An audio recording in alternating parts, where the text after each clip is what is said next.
I am an award-winning entrepreneur and I'm a personal branding expert and coach. So I help entrepreneurs, CEOs, business leaders improve their personal brand and get visible. Going out there and your mission is to give and make people feel better within themselves. You will get that back twofold eating my food, and if you don't like it, that's your problem. Yeah, and they get so concerned with vanity metrics and how many likes and followers and blah blah blah. I'm not into fanboying over anybody.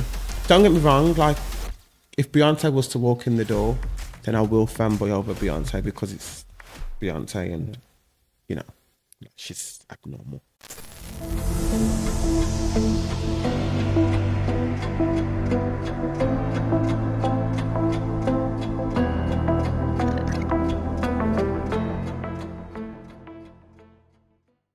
So what is going on, guys? Welcome back to another episode of Visionation Success Stories podcast. Today, my very special guest with me today is Mr. Dr. Tru Powell. Thank you for having me. No problem. So for the viewers that may not know who you are, tell us a bit about yourself. So I am an award-winning entrepreneur. I have to get the award-winning in there. I worked hard for my awards.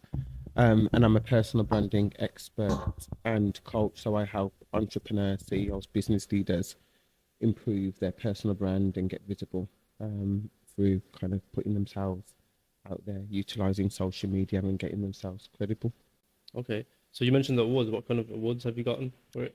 Oh Lord, many awards.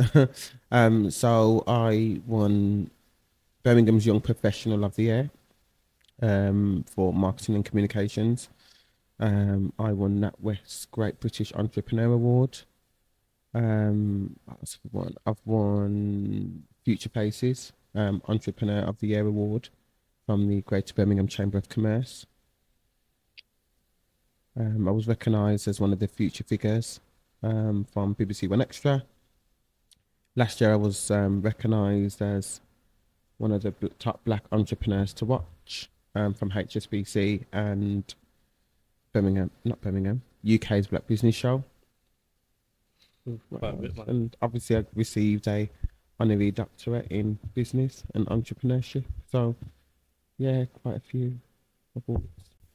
Quite a bit. So Accolades. yeah, we'll get into those, but we'll take it back to the beginning. How you kind of got into this? How was it? Where did you start with like the brand stuff and the marketing or even entrepreneurship? So that's a really good question. So I really started in entrepreneurship probably about 15 years ago. Me and my brother, we run a performing arts school, and for a long time we thought it was our hobby, but actually, even though we were working full time at the time, we were running this organization on the side, which very much is an organization where we had staff, we had to file accounts, we had to do all these kind of things, but because we wasn't doing it full time, we thought it was not a hobby, but we wasn't entrepreneurs or we wasn't business owners, as it were. But I did that for many years, and then I've always been in events. So I was running a few different events, and also I was working for companies that were doing events. And I just felt in 2014 that I just wanted to do it on my own. So I left and decided that I was going to open up my own event management agency, and then that's when I done full-time work. Okay. Full-time. So what kind of events is it? So usually corporate events and celebratory events. So there would be kind of like breakfast meetings or briefings or,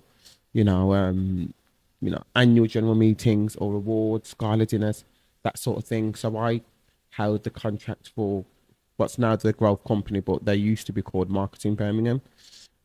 So think about when any politicians came to the city, I would do kind of like put on the briefing events, or if any of the senior leaders in the city wanted to speak about something that was up and coming, I would like work and put those events on for them. So it was very much corp, uh, corporate events on a very high scale. Okay, so you must have had like a great opportunity to like network with people 100%, and because yeah. that's largely why my network is as huge as it is now, because I was given a Hmm.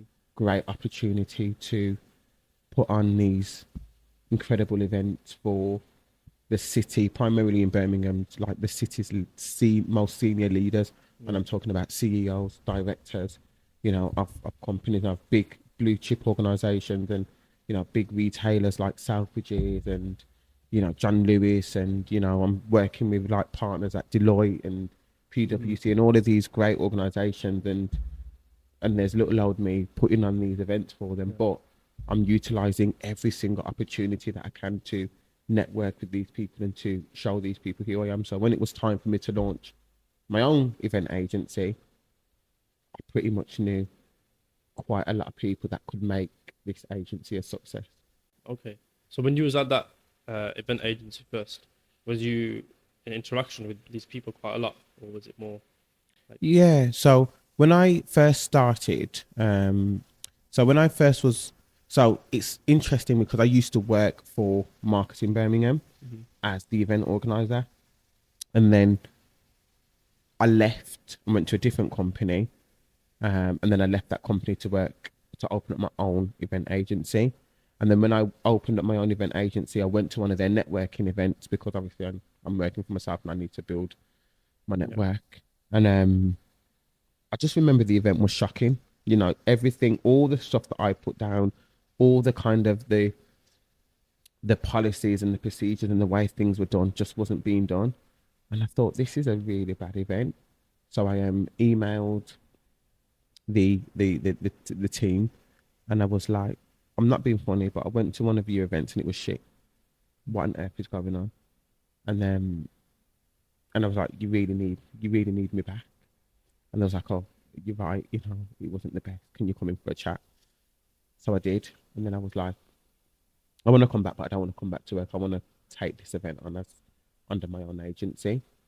Um, and they agreed, and I was given a 3 year retainer to do the calendar of events for them, um, which was incredible because now I was doing the events, but I was doing it under my own company. Okay.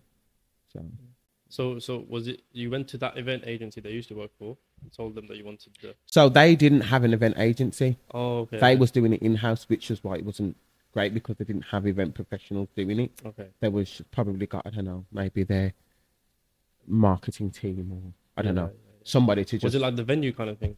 Was it? everything, Oh, like the venue was rubbish, like it just didn't feel like it was a great event. hmm. So I was just not impressed with it. So I was just like, nah, we need to flip this. Okay, So they did. So they was like, yeah, you're right, True. Let's get you on board and give you this contract. okay. So what kind of things that did you then bring on board to change it? Quite a few Yeah. things. So obviously the biggest thing of all was if you come to one of my events, you always leave with a feeling. It's an experience. It's not just, oh, I've just been to this. Like you would remember this event, and it might be little things like goodie bags, or even just when you're coming in, what venue are you using, the registration, like just very thick, just things that you might think is basic, but things that can go terribly wrong, and can be okay, but just won't create a memorable experience. And you want a memorable experience. You want people to be like, "Oh, that was a fantastic event." Yeah.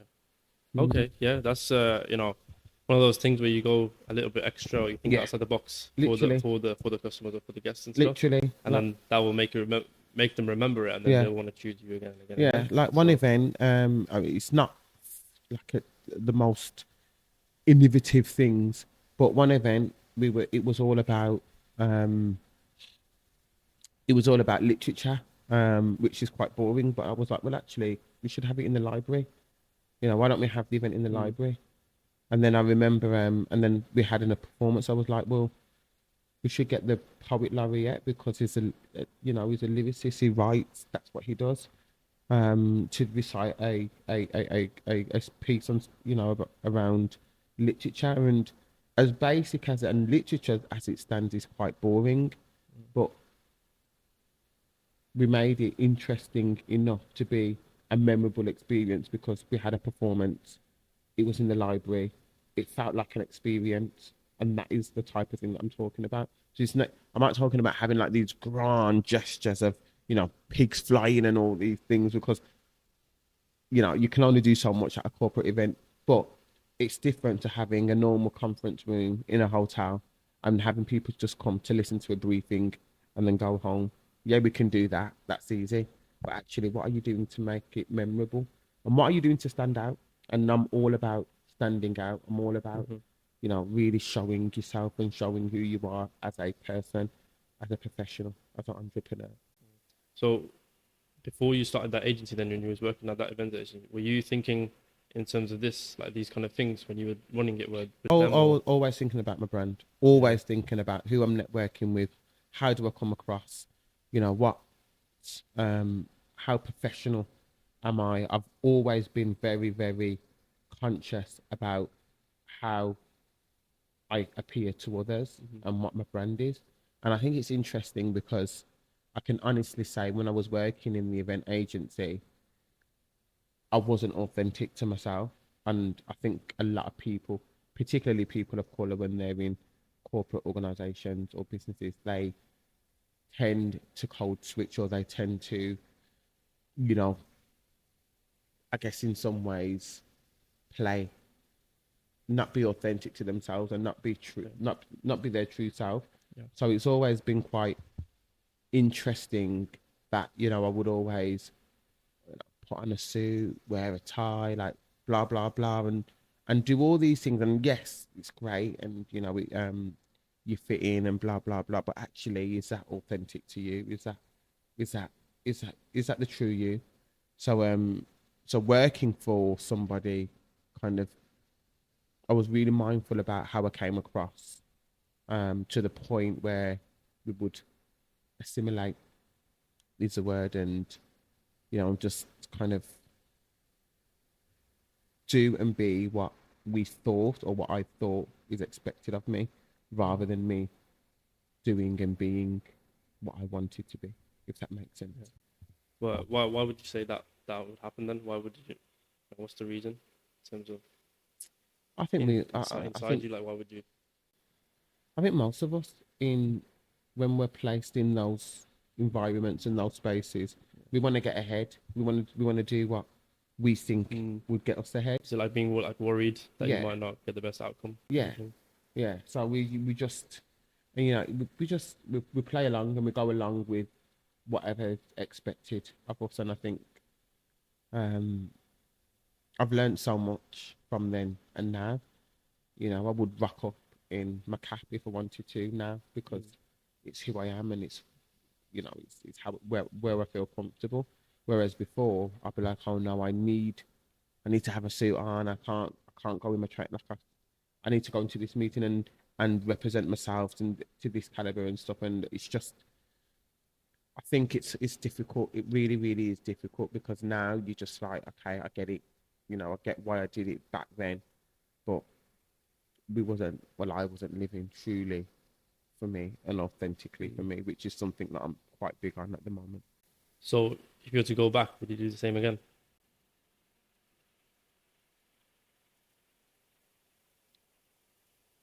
At this age, no. So if I was to go back and I was at this age and I was as wise as I am and experienced as I am now, but if I was to go back at the age that I was, I probably would. Yeah. Because I probably would think, you know what, I need to get out. I need to get on. I need to get to the next level. Yeah, I think it's you got to sacrifice sometimes. I think it's that, to get to that point, if you're going to these corporate meetings, is, to wear a suit and stuff like that. I think sometimes you have to do that just to get ahead in life. I think it's not, you say it's not being authentic, but I don't know. It's a bit tricky. Like, it's not being authentic. I don't think it's being like fake or anything. It's just trying to trying to, it's like a trade-off, I think, trying to and get, you know, and the suits for me was just a mere example. yeah, But I think there's many examples where we assimilate and where we, I guess, silence our true selves in order to fit in. And I think it really is about knowing yourself, because actually some people, and I know many people of color who actually really like wearing suits, and for the right occasion I like wearing a suit, you know. yeah, And I think that for me was just a, you know, one example, but I think there's many examples where we don't, you know, we don't live our true authentic selves. And you know, there's sometimes I will bring my food into the office and not want to eat it. Like I'll go out and eat it because I don't want to hear that, oh, what's that, and all of that stuff. Whereas now I'll be like, I'm eating my food, and if you don't like it, that's your problem, because yeah, this is my traditional cuisine that mummy made, and she, you know, and I'm gonna eat it.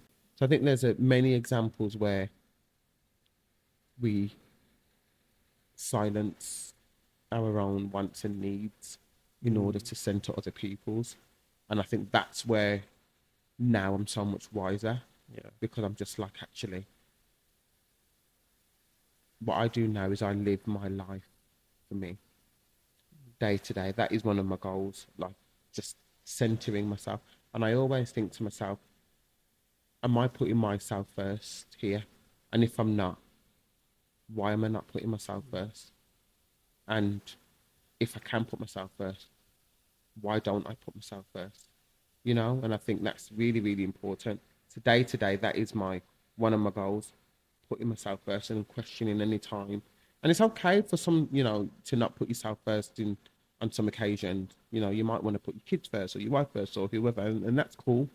But you got to be aware of it, and you got to understand, because there was times where I was putting other people first constantly, other people's feelings, other people's wants. But I I left no room for myself. yeah. I think I can relate to that in terms of what you said, the food thing, and Mm, it's. I feel like if you kind of do that and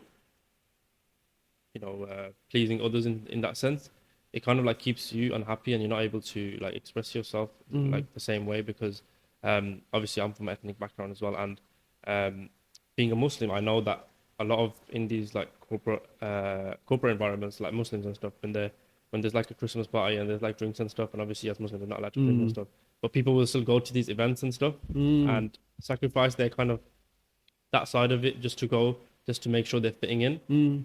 But then it's difficult from both sides of the coin. Like if you don't go, then you're like an outcast. Yeah, But then if you go, and that's the then you're thing. Like not being true. you're scared of missing out, not and scared of losing opportunities if you don't make the effort and go to these things, even though it doesn't serve you in the best interest. Mm, And it happens now. You know, there's so many different networking events and so many different things that I get invited to, but it's come to a point now where I'm going to these events, not for me, because I'd rather be at home with my kids and my wife and chill. But I'm going to these events to please other people so they can say, oh, I'm at their event, rather than me going for myself to network. And I think that's why recently I've been saying a no to a lot of things. I've been saying no to lots of things because I don't feel that it's serving me. mm, Um, and don't get me wrong, there's always somebody that you can network with and talk to and blah, blah, blah. But actually, on balance, I'd rather sit at home and talk with my wife and my mm. children. Yeah, it's what you want at the end of the day. But Mm. I'm glad you said yes to coming on this podcast. Well, you know, I had to, I think it's a great podcast, and love the Thank you. guests you had on before. And so yeah, I'm glad to be here. Thanks for inviting me. Glad to have you here. So yeah, being so where do you think that wisdom then came from? Where you thought, no, I'm gonna put myself first. Like, what was it? Was it like a certain experience, or was it just over time that you just gradually developed that kind of feeling? I think George Floyd, if I'm being honest, and Yeah. 2020 and what happened there, I decided that I was no longer going to be silent, and I was always going to talk if I felt like not just me, but people of colour was being served an injustice. If I felt like we wasn't being included into certain spaces, I knew I had a platform and I thought, actually, I'm going to use it. And I don't care who says what or who does what, or I'm not going to be silent. So, and you probably would have seen this, but obviously I run a performing arts academy and we perform everywhere in terms of we do all of the major corporate events, awards, gala dinners, just pretty much, we do Selfridges pretty much every year and perform at the Bullring and all of these great performances. And yes, they are incredible and great opportunities. But one of the things that I noticed and the young people noticed who I perform with is that albeit these are great events, there was not diverse. They had no black people at the tables or one or two black people at the tables. But, and this is no disrespect to these professions, but the black people were cleaning and waiting and everything else, but there just wasn't the directors, the CEOs and or being represented at the seats at the tables. So I just said we're not doing it. I just said we're not performing at these events that are not diverse and that don't have black people at the tables, especially in this city of Birmingham when we are 49% non-white. How does that work? How are we not being reflected at the seats? So it was just like, and I had a voice and I used it and I was like, we're just not doing it. We're not putting ourselves in those spaces, and people can like it or they can lump it, but that is the fact. And yes, I did get people who didn't like it and people who were upset by it, and we received a bit of backlash from it and so forth. But actually, like I said at the top of the conversation, I'm truly living my life for me, and I'm not living my life for anybody else. And actually, at that point, I felt like by performing at these events, I was centering other people's wants and needs rather than our own. Imagine performing at these events week in, week out, and not seeing anybody that looks like you at the tables, but they're the cleaners and the waiters. But we must be okay with that. We must just continue doing it because actually it's giving joy, and satisfaction to the people who are sitting there, with gawping, gawping at us, and it just didn't feel right. So yeah, so it's all about living authentically for you.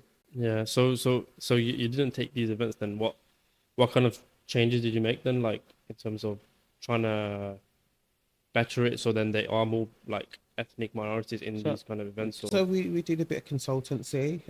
We worked with the some event organisers, and we gave ways in which they can make their events a bit more inclusive and get people in at their events. So people of colour, black people at their events, so it didn't feel exclusive, and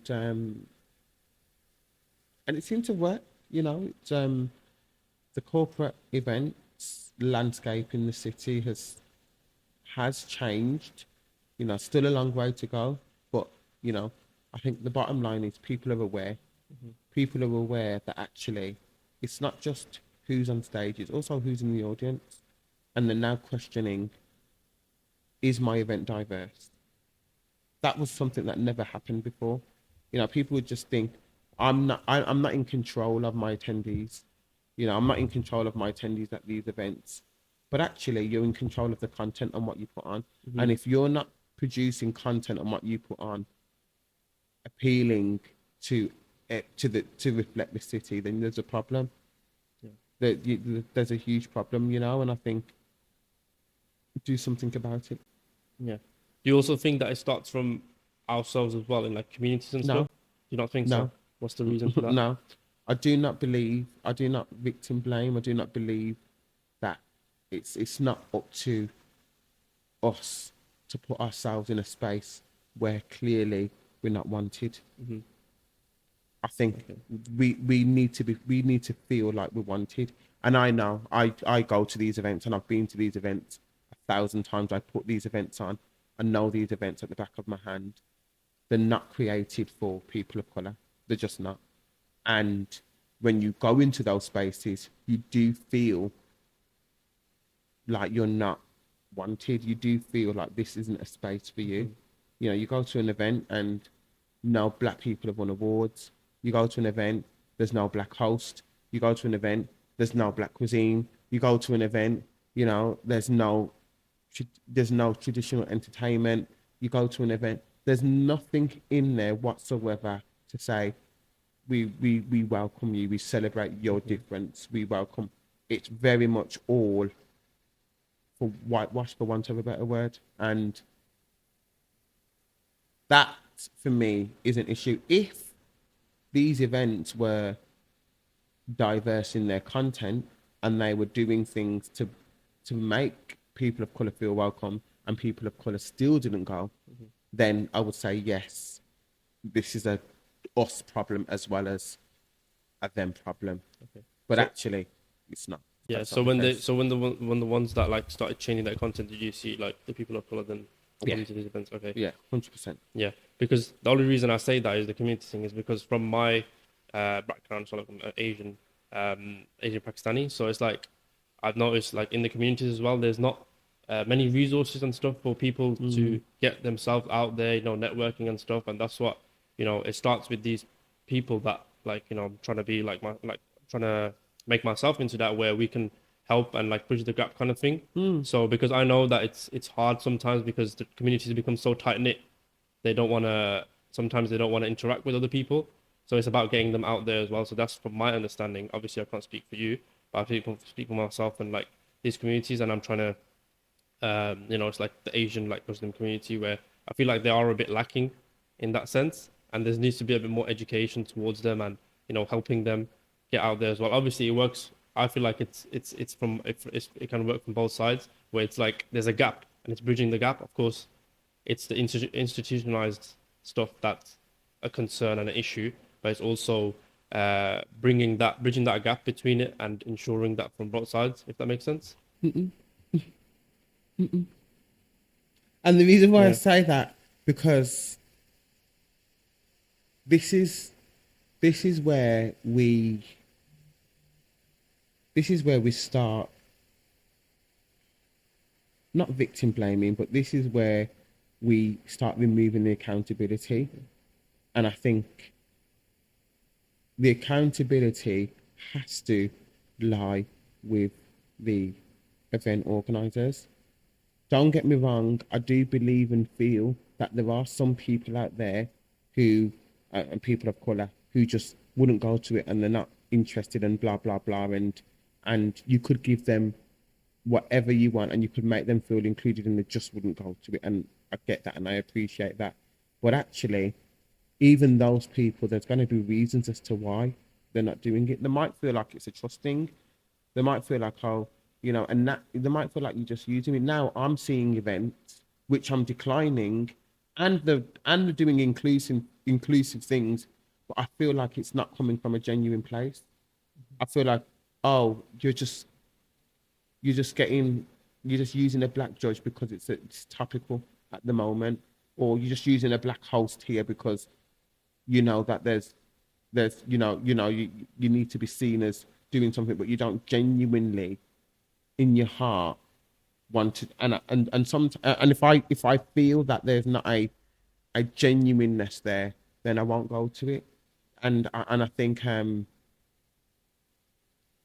it's really difficult. We fall on very, you know, very, very slippery ground if we start removing the accountability away from the organizers and kind of be like, right, okay, you know, I think actually, you know, we can do better as people because, you know, we just like what we like and blah blah blah. So you mentioned how like they, because I was thinking this before as well when you said like they're now worried about diversity, so they might do stuff to fill the quotas. So you see that a lot. But how do you then recognize when that's happening?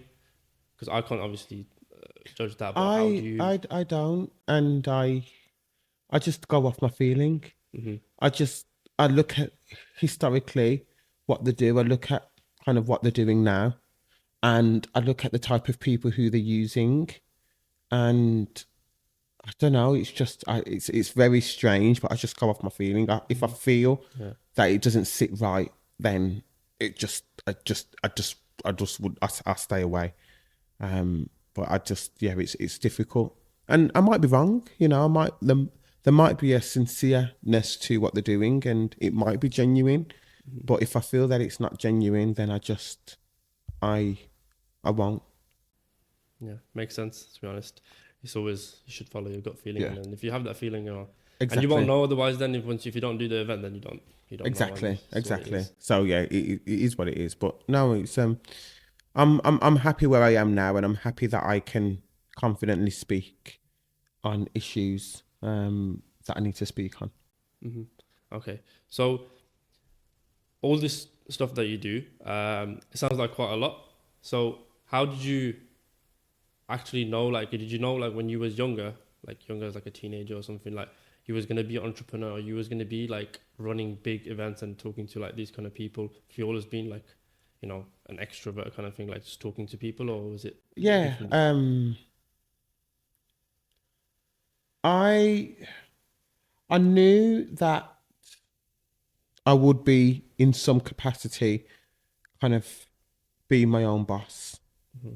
and run my own businesses. I knew that, um, but I also knew from a very young age that I will be working within the creative sector, and I also knew that I'll be working in some ways, in some capacity, in events and making people feel good, because I'm not necessarily an entertainer, but I've always created experiences, even when we had like parties and stuff. Like Hmm. there were always incredible parties that people now speak about. People still speak about them to this day. Like, I remember when you was 18 and you had your 18th birthday, and I'm like, that was going back years, but people still remember it because they remember the experience and they remember how it made them feel. And I think that is the key part. Like, how did your event, your project, or your encounter with anybody, how did that make them feel?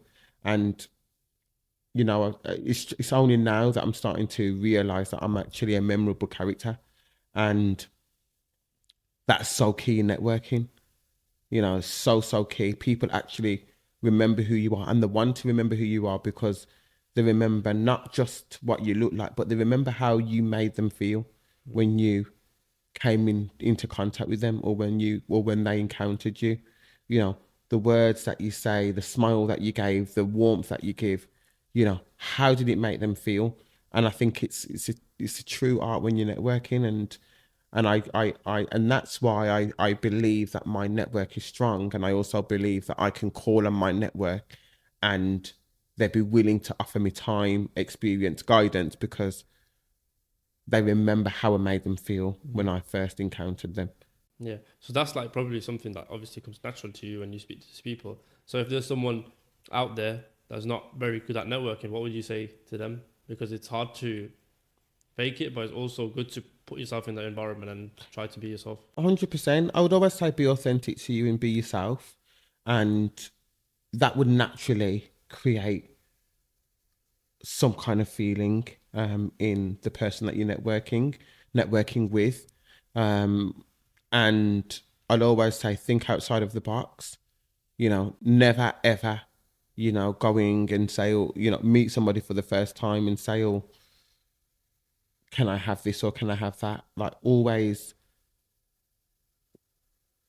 keep the ask back, but always offer value first. Hmm. I always offer value before I even take off anybody. I'm like, well, what can I do for you? Like, what do you need me to do? Is Yeah. there anything that you need me to do? Always offering value first. And then the time's going to come where you're going to need something. You could say, okay, can you do this for me? Or could you do that for me? Or I need this or I need that. Because I feel like as well, going to networking events, I feel like it's, if you're going there to want something, when you go there with the expectation, you're not going to feel happy. Mm-mm. You're not going to feel happy after the event. When you've asked for something, you're probably not going to get it anyway. But when you've asked for it or you've like gone out with that vibe, then you're just not going to feel happy. But if you go out with a vibe of giving, just giving and not expecting anything in return, it's a different feeling. And I can definitely relate to that. Honestly, 100%. So different. If you are going out there and your mission is to give and make people feel better within themselves, you will get that back twofold. Your network will grow massively, because you got to think, people network all the time. People are at events all the time. People get emailed all the time. People get contacted on social media all the time. All of these are forms of networking. How many times is someone going to ask you for something when they first met you and they have it? You know, there's no relationship there. The chances are you're going to say no. Like, the chances are you are going to say no. If you followed me and the first thing you did was say, oh, Tru, would you come on my podcast? Chances are I was going to say no. But actually, you followed me. You've interacted with my content for some time. I'm getting value because I followed you back from your podcast and some of the episodes. And then the message was, Tru, I've been following you for a while. I like what you do. Would you come on my podcast?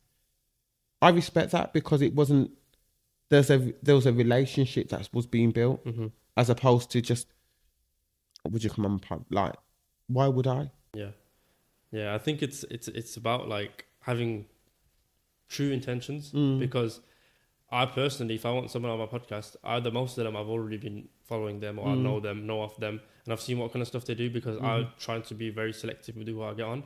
I only want to get on people that I can connect with on the same energy. Yeah. Like, I don't want to get people on that are not, they're not, basically not being like humble kind of thing. That's like the main like values that I see. So when I follow someone and I watch them for a bit, and I'll see what kind of, because I feel like I'm a good judge of character, not to boast, but I feel like I can tell. Both talking. You're a good judge of character. You're a good judge of character. I'm here. So you must be a good judge of character. I'm here. Yeah, because they say, you can't tell what someone's like through social media, which is true to an extent, but it's true. you can tell what kind of stuff they're posting and see a bit of like see what they're doing. So obviously I like to do that, and I like to research about my guest as well, because if I'm going in there blindly, it's a bit difficult. Then you can't really, because if I can, pick up something that maybe you spoke about or you did from your social media, then I can bring it into here and talk about it. So I think that's really important in the networking and staying true to yourself, because I think Alex Hormozy, he says, when you go and you speak to people, it should be like 8 out of 10 is you giving, and then 2 is you getting. Which I think is true, right? Obviously at the end, it's going to benefit you when you get, but you shouldn't go in with that expectation. 100%. 100%. I mean, not to plug my podcast or anything, but for my podcast, I had Ben Francis on, and for nearly over a year, Ben kept saying to me, look, what do you need me to do for you? And I was like, anything you need, just ask me. And I was like, I don't need anything. Like, I'm cool. I'm fine. I don't need anything at all. What do you need me to do for you? Like, forget what you can do for me. What can I do for you? I'm sure there's going to be a few things that I can do for you. And for about a year, we were having a few meetings here and there and just conversating and liaising over social media. And then actually, when I was launching my podcast, I was like, I think Ben would be a great first guest. That's what he can do for me. He can be my first guest. So I messaged him and I was like, yeah, I'm doing this. I want you to be the first guest. And he was like, cool, yeah. I said, whatever you need, I'll do it. I'll be there. And within 2 weeks, I arranged to sit down with Ben with his PA, and, we went to the Gymshark HQ, and, they had their own podcast studio there. So I didn't really need to bring any stuff other than our memory card, and plugged in and spoke to Ben for about an hour on the podcast. And we spoke to him for about another hour outside of the podcast, and it was just a great experience, and that's because I didn't go in for an ask straight away. And if I did, yeah, imagine how many people must message Ben and say, "Would you come on my podcast?" Yeah, quite a lot. Hundreds, if not thousands, Mm-hmm. probably message Ben and say, "Would you come on my podcast?" And I think the difference is I wasn't doing that. I wasn't doing that. Yeah, you built that relationship with him already, Yeah, just through basic networking, and yeah. because when you It's know the same. someone, then you can just It's the same with Stephen Bartlett, and I hate name dropping, and I don't like name dropping, but same principle. I haven't asked for anything, but I would always see how I can offer value and see what I can give. I think it's important to do that. And I remember when and of course we kind of exchange on social media, but I remember when he first announced that he was going to be a dragon on Dragon's Den. I was really impressed by it, like genuinely thought this is incredible. Like yeah. a black man who's not even 30 yet, who looks like me, is going to be a dragon and investing in businesses that comes into the like this. It was mind blowing, and for me, it was more mind blowing for my boys. I was like, I got two young boys, and I was thinking they're going to see Yeah. this because we watch Dragons Den all the time. So I messaged him to say, look, this is just, I just don't think you understand the levels that this is for our, for us. And this isn't just a win for you. This is a win for all of us. Mm-hmm. And then I also remember the first time it was screened, like Dragon's Den. On the day I timed a package to get sent to Stephen's office through his PA. And it was like a screening package, had a bit of popcorn, a bit of brandy, some glasses, like all these things. And I just put a small note in saying, again, like, you don't know what this has done for us. Enjoy the screening, whatever, however you're watching it tonight, whether it's with friends, family, or whatever. But here's a little package so you can enjoy it. And then he sent me a voice note straight away saying, "Oh, thank you for that, Tru. That's amazing. Like, such a nice thing for you to do." And a month later, he sent me a message saying, "I'm having a small private Christmas party with my team and stuff. I want you to come through." And I did. And that was last year. And again, got invited this year. Sorry, that was the year before last, and then got invited last year again. And it's just and that's because I gave first and offered value first. And I never gave to receive. Like, if I never get anything from any of these, that's cool. But actually, I had to tell him that I was really proud because this was a win for all of us. Like, this isn't just a win for you. This is going to change my kid's life because they're going to see something that they now can think, oh, I can achieve that. Yeah, it's like the bigger purpose, right? Yeah. That's what we're all like aiming towards. And if he's on that platform, then it just betters everyone. 100%. And also like supporting people, as as you said, you supported him, and you gave him sorry, you sent him that thing. It's like support is free. It doesn't take a second to write a nice comment on someone's post, or drop them a nice message, because we should all support each other's wins. And if the world was like that, it'd be amazing. 100%. But yeah. So how do you, when you said that you got these people network, how did you manage to network with them other than just offering them value? How is it different when you, what I'm trying to say is, like, when you meet people that are already very successful and very, they're already out there, how do you treat them the same? Is that how it is? People are people. Yeah. Sorry. People are people. And I think that's it. Like, I'm not into, fanboying over anybody. Like, I think I can recognize their achievement, and I can understand that what they've done is amazing and stuff like that. But I'm not a fan. As in, I'm not gonna be, oh my God, it's this and that. You're just a person, just like me, just like you. You're just a person. And don't get me wrong, like, if Beyonce was to walk in the door, then I will fanboy over Beyonce because Beyonce, and you know, Beyonce, she's abnormal. But at the end of the day, like I just feel that yes, they've done great things, but it's nothing that you and I can't do. Yeah. It's nothing. It's a human being that's achieved those things. Me and you are human beings. We can too achieve those things. It's not impossible for us to achieve those things because it's been done already. And I think for me, I just treat people as people, and I just, I'm not somebody who will be like, oh my God, yeah, I need to be in your presence. If I am, great. If I'm not, then there's a reason behind it. I just Yeah. keep it You moving. can't put them on a pedestal. You just have to treat them as any That's other it. person, and that way you'll not have any like expectations and stuff like that as well. That's it. Dealing with it. That's it. That's exactly. And I think that's important. You don't want to.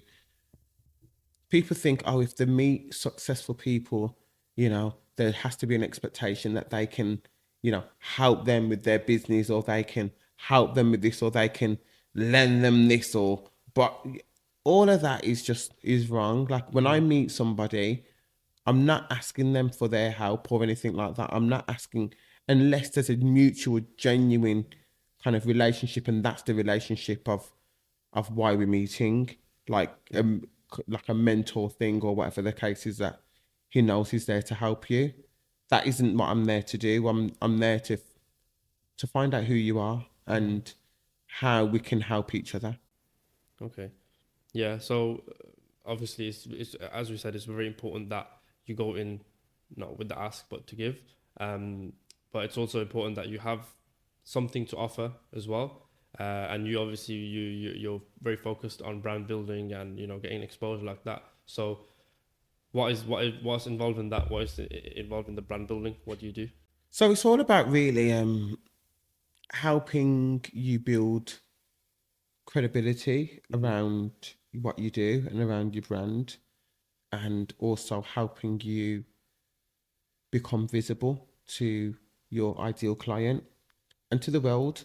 I think those are important. And I think what people really, really, really struggle with is, particularly as business owners, we tend, and I suffered this, we tend to build our businesses and forget to build our brands, our personal brands, and who we are. So we would win awards and accolades for the business, and we would make that credible, and that's great. But then we don't do the same for us, and we don't build that visibility piece for us. So if we decide to sell our businesses or we decide to move on, then we have to start from scratch. Whereas if you have a brand, a personal brand, a strong personal brand, and you're visible, if you was to start any venture, it's going to be a hell of a lot easier for you to do that if you already have a following, if you already have a brand, if you already have ideal customers that appreciate what you do and that would want to support you because of the value that you've given to them over the years. So that's what I do. I work a lot around helping, business owners and leaders and entrepreneurs really develop a strategy around building credibility and visibility around their brand, and also utilizing the press in order to get their name out there. Mm-hmm. Yeah. So you focus on, is it just the personal brand and the business brand as well, or just more of the personal I just brand? do the personal brand Okay. stuff. There's one or two people who I work with that need my support with the business, and that goes hand in hand. But for the most part, I just kind of focus on the personal Mm-hmm. branding. Yeah, because I think it's important to have, obviously both go hand in hand, which is Yeah, something that I'm trying to do with myself, is have the yeah, business and the personal brand, and it's like coinciding together, both mm, working and growing together, yeah, which is probably the a good way to yeah. do it. What kind of tips would you say, if you can give a few hints on Yeah, yeah, building personal brand? yeah. So the two things that you want to think about, and I keep saying it all the time, is being credible and being visible. You can't build a personal brand without one of those things. It's impossible. You remove one of those things, you don't have a personal brand. Yeah. So being credible are things like winning awards, and going in the news, going in the press, you know, writing blogs, stuff like that, being an expert in certain areas. All of that is about being credible. Being visible, on the other hand, is things like, again, winning, going in the press, you know, having that mass visibility to people, networking, getting out there, podcasting, you know, all of those things that can really put you in front of your ideal customer, I think is important. And being consistent. And one of the biggest tips that I will say to anybody about building their personal brand, don't be consumed and all in on social media. Yes, social media is important, but I think people think that that is personal branding, and it really isn't. You know, and they get so concerned with vanity metrics and how many likes and followers and blah blah blah, and they're just all in focused on building social media platform. And actually, you build your social media platform, that's only going to really give you visibility. That's going to put you out to the world, but it's not necessarily going to give you credibility. There's personal branding, for me, is like an octopus, and there's multiple legs to use in order to build your brand, you know, and in order to make your brand move. And social media is just one of the legs, one of the facets. You know, you've got winning awards, you've got starting a podcast, you've got networking, you've got being an author, writing a book, you've got press and PR, you've got so many different other facets that you could use in order to move your brand forward. You can actually have a strong personal brand without social media. Funnily enough, you could have a strong personal brand without having social media. I'm not an advocate for it, disclaimer, because I think you use social media right, then it would only help and promote your personal brand. But I hate when I see entrepreneurs, particularly younger entrepreneurs who are just starting out, solely focused on building social media platforms and thinking that this is the be all and end all to their personal brand. And if they get XYZ followers, then that's their personal branding problems solved. No. Yeah, I think it's because that's just like behind the screen, and that doesn't teach you any social skills and talking to people and stuff like that. That's just behind the screen. You can build as many followers, but you have to, balance it out, which I definitely. Or you can buy your followers, which I absolutely hate. Yeah, I see that quite a lot, and Yeah. it's ridiculous. I Yeah. don't see the point of it. I Well, don't get what you get from that. yeah, like more than anything, it's disingenuous. Yeah. And I think that's where your morals and your values come into it. You know, why do you feel the need to buy followers in order to deceive the followers that you already have, to make you think, or to make them think that you're more quote unquote popular than what you actually are? I think it's quite off-putting, to be honest. Because Yeah. if I see someone that messages me or follows me and they have, like I can see on their likes or their engagement, they've not got much and they've got like 70k followers or something. I'm just like, why have you bought followers? And then I just don't want to talk to that person. Then I feel I I agree. just wouldn't. Yeah, it's so off-putting. Really is off-putting, and you just think it's disingenuous, and it's not for me.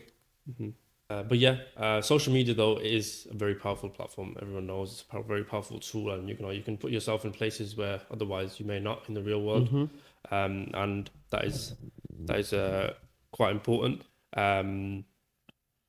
So for personal branding, going out there and networking and podcasting, and you mentioned press and PR.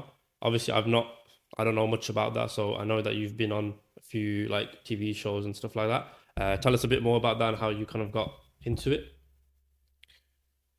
Again, it's really about being visible and understanding your subject matter and understanding what you're an expert in, and and then utilizing that and being a voice to speak on those on those platforms for the subject that you are well conversed in.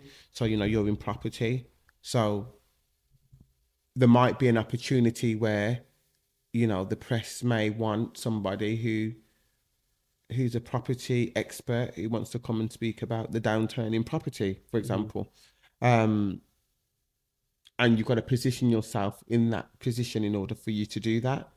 So you have to have a strong personal brand. You have to have your morals. You have to know what you are comfortable and confident in order to make yourself accessible to speak about those, the industry that you're in. And I think for me, I'm very passionate about a few things. I'm passionate about family. I'm passionate about entrepreneurship and business. I'm passionate about the creative sector. Um, I'm passionate about equality, diversity, inclusion. Those are the things that I'm really passionate about.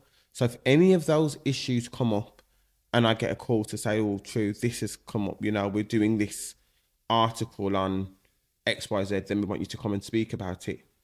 I'll be on. Like I was called on Friday or Saturday evening to do a Good Morning Britain segment, which was yesterday morning, because it was all about the strip searches.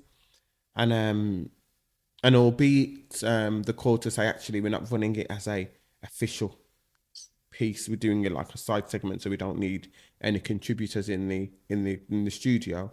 The point is that they know that I speak about certain issues and these things, and actually I wouldn't mind coming on to speak about that, because actually I'm very passionate about that. So I think it's understanding what you're passionate in, understanding what you can speak about confidently and what you're an expert in, and then lending your voice to that. Also being wise to say, actually, this one isn't for me. Not every opportunity is the right opportunity. So actually, I'm not going to do this one. This isn't the right platform, or this isn't the right topic for me to speak about. There's better, well-versed people in this subject area to speak about this other than me. But I think it's really important that we have the press and the PR as a part of our personal brand strategy, because it's great to be positioned as an expert in those fields.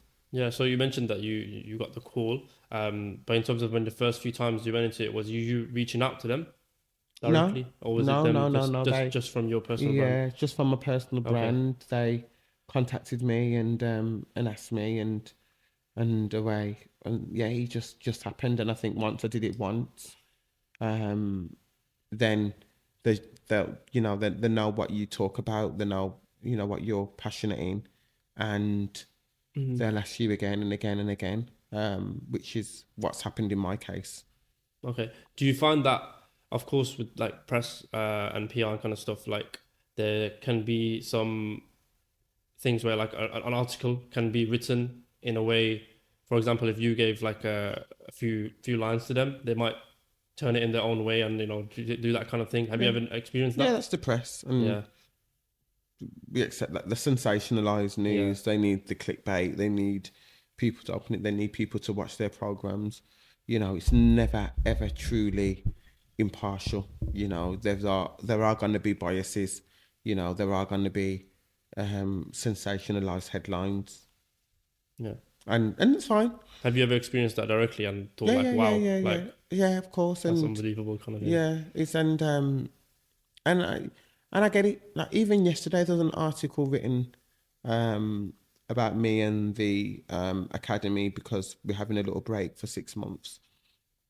So we had our last session yesterday. So I tweeted it on Thursday or Friday. So the Birmingham Mail picked it up and wrote quite a long, lengthy article on it. And yesterday, some idiot must have posted on it, isn't this the famous multi-millionaire Tru Powell that didn't want to perform for white people? Go woke, go broke. And I'm just like,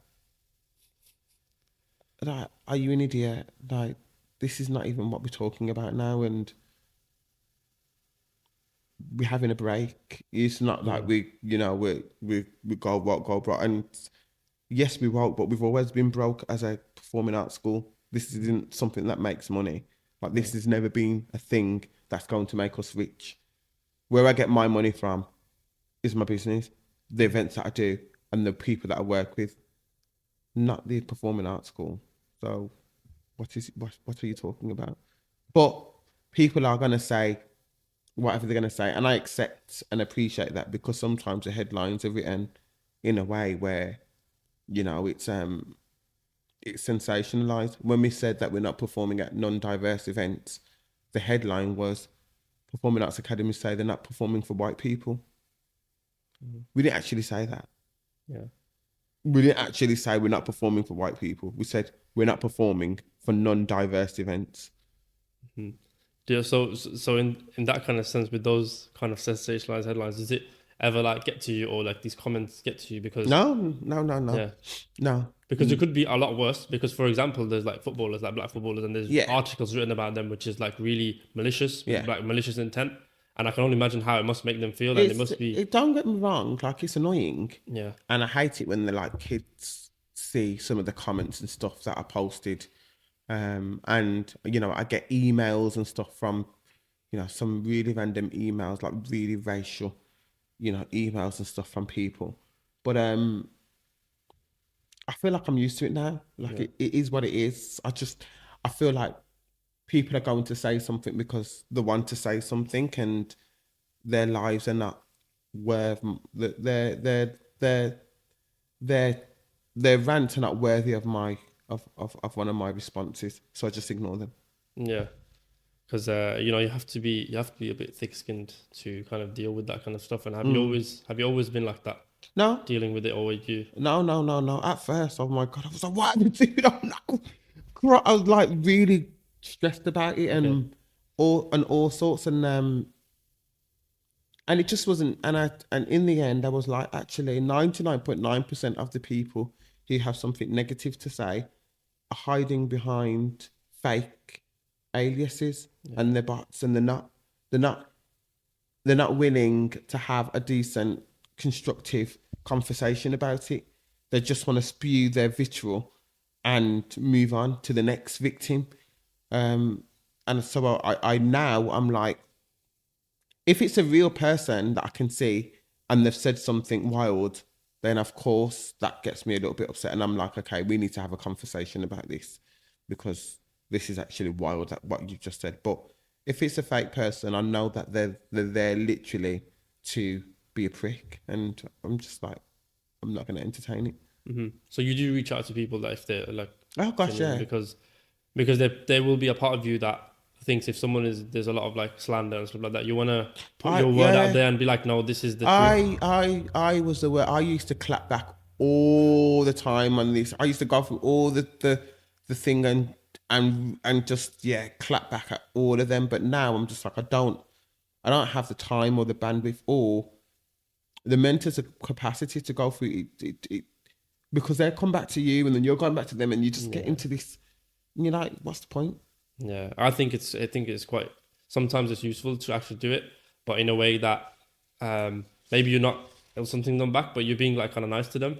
Yeah. Because if you have a conversation with them, then when they've done hate and you try to make them understand, then they might understand and think, okay, like this guy's actually like, you know what, and then he might actually, Yeah. you know, become like one of your fans, or like, you know, like Mm. someone that follows you and actively engages you. You know, Yeah. it can go that Yeah. way as well. Yeah. Because people can realize, they can, you know, feel a bit of guilt. Like, why would I say that? Yeah. Because it's the Yeah. psychology of it. But Agreed. Mm. yeah. So I was gonna say something that's completely gone off my head. Mm, give me a second. No, it's all right. Don't worry. Sure. Okay, I got it. I got it.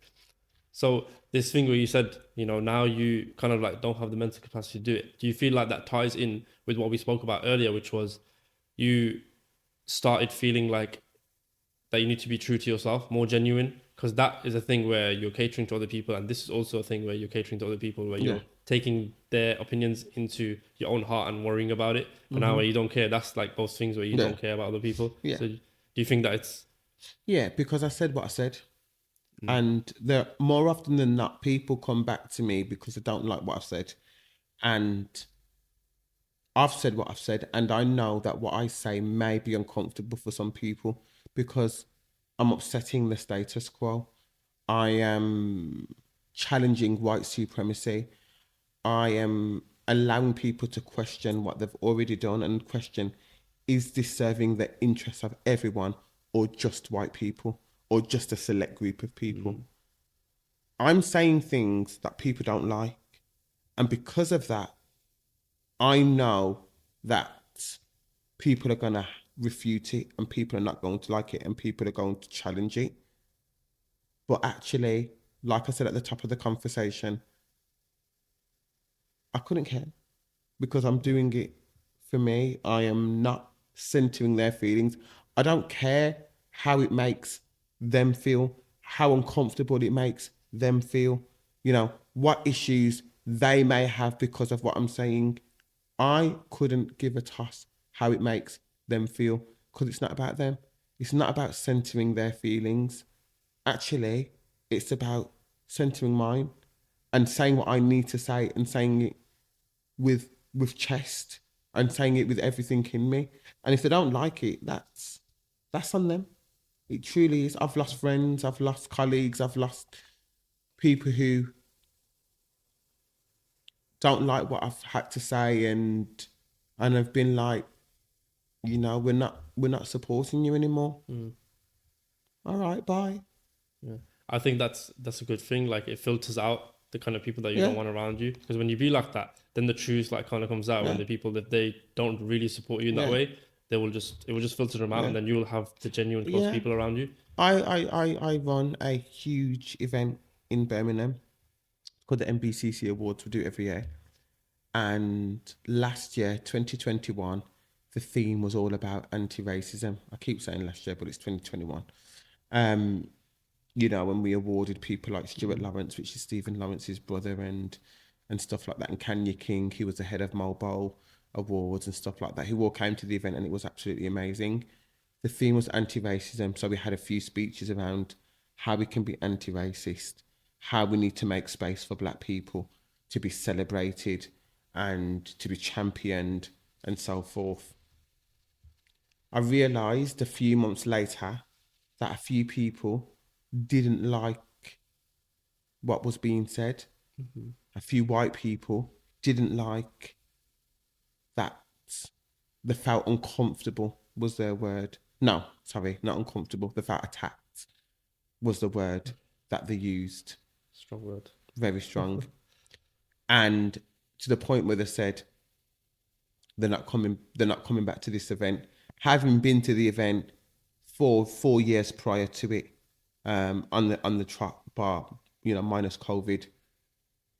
And your loss. Like I'm not gonna dumb down what we have to say because it makes you feel attacked. No one's attacked you, but if that's how you feel, that's a you problem. Because obviously you want us to continue with the way things are continuing.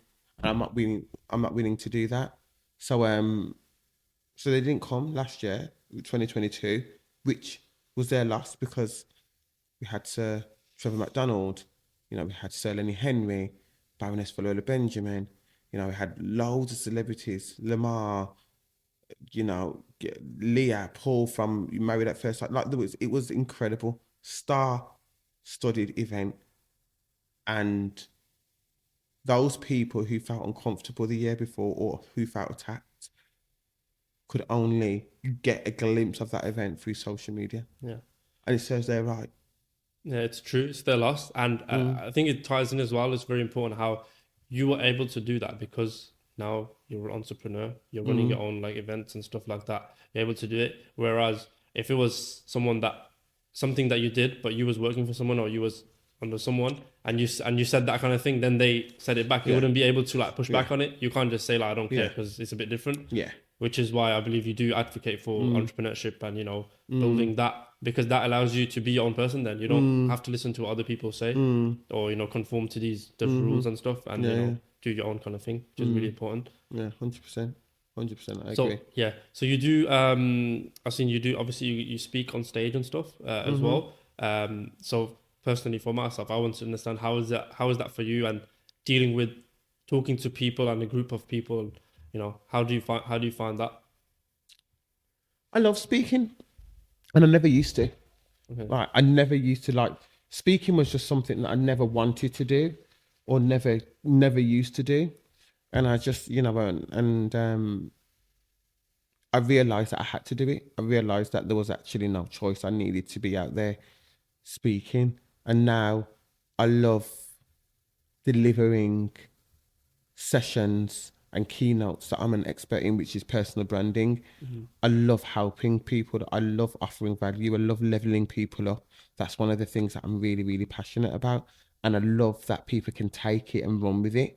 So I am very, very, very now passionate about kind of being a international speaker and leveling up my game, learning how to improve, learning how to get better.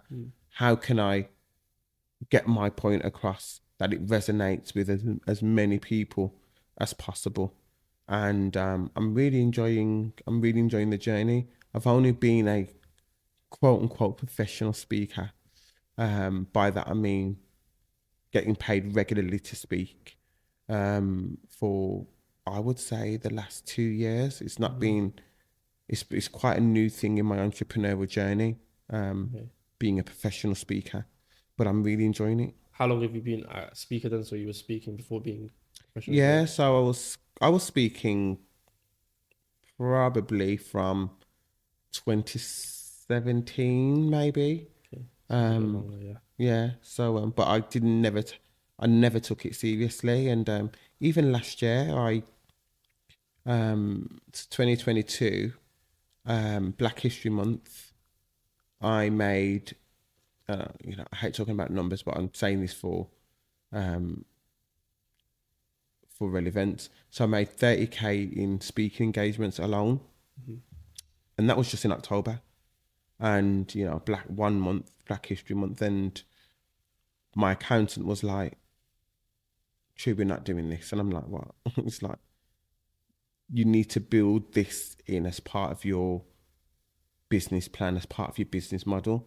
This is a clear income stream, because before that, I was doing a bit of speaking here and there and being like, oh, I'm just gonna take this money and go on holiday with it, or this is my, like, I never, it was never building as such as part of my business.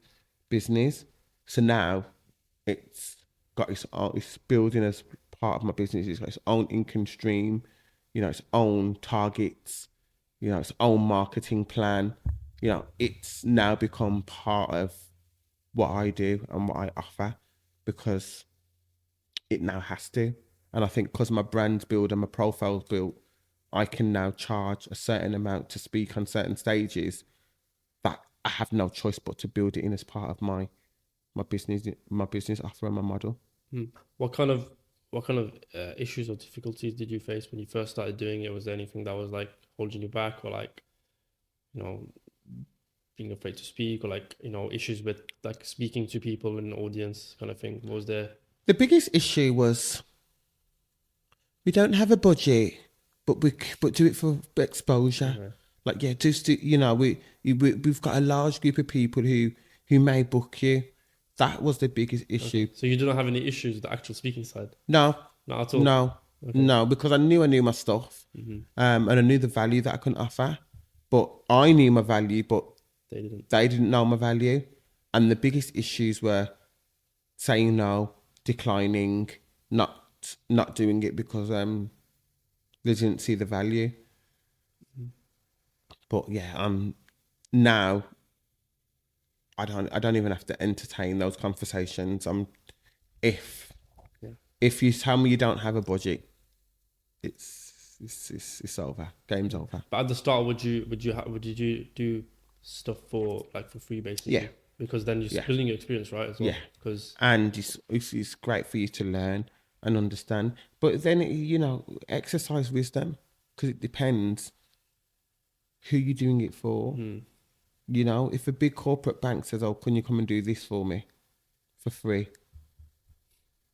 No matter where your experience is, you're gonna pay me something because you've got the money, kind of thing. And right now, you're taking the pee. But if a small organisation who works in the community wants you to come and speak for them, fine. I still do things for free now, if I feel that it's a great cause and you know, and I'm lending my voice to something that's positive, then you know we can talk about it. Yeah, because it can be quite inspiring to people as well. Mm. Definitely. But yeah, I think that's all we have time for today. I appreciate you coming down, and coming down today on this gloomy day in Birmingham, but to enjoy the view. Nice. Yeah, it's a Nice lovely view. view, and now I had a really good chat. Thank you for having me. Really Yeah. great podcast. Thank you for coming down, and hopefully, you can go and build your business a bit more. Get out there and help the community and better everyone, better society. That's all. That's all we're here for, and it all Yeah. starts within ourselves. One Amen. person can't change the world, but if we work together, we can. Amen. Amen. Amen. Amen. And on that note, I'll see you guys in the next one. See you later.